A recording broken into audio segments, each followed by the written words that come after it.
Rescues still happening in the Carolinas. More than 4,000 people pulled to safety so far. Rescue teams still out on boats checking on others still stranded. A Harlingen man traveled thousands of miles to help victims of Hurricane Florence. Channel 5's Cecilia Gutierrez spoke to that man who says the destruction he's seen is unreal. Flash flooding, hurricane-force winds, and storm surge have devastated the Carolinas. More than 20 inches of rain has been reported in parts of North and South Carolina, setting all-time state rainfall records, and one Valley man put himself in the middle of all of it. Pam Neely hasn't had a good night's sleep for weeks. I do a lot of praying.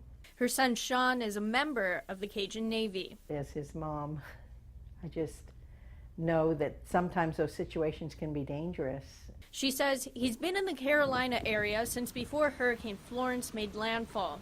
Always has a heart to help people. It was that same heart that had Sean Neely packing his bags as soon as he knew where Hurricane Florence was going to hit. We were already heading over there when it was a Category 4, and when it downgraded to a Category 2, that didn't mean anything to us because we knew that it was just going to sit longer and rain more. The Harlingen native got his start in the Louisiana Cajun Navy through Facebook, and it was his will to help that had him driving more than 1,000 miles to North Carolina. I saw a need that needed to be filled, and I took the position when it was offered to me. He says every second since he got there has been nonstop action.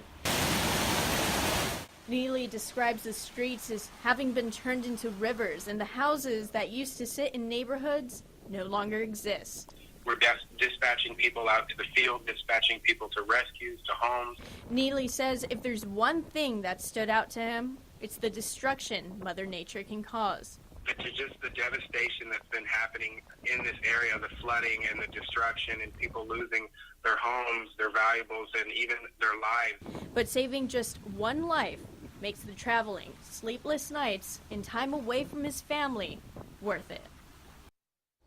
And Neely says the Louisiana Cajun Navy doesn't just help with rescues. The LCN and Valley Native will stay in the Carolina area until rescue efforts and recovery efforts come to a close. In the studio, Cecilia Gutierrez, Channel 5 News at 6.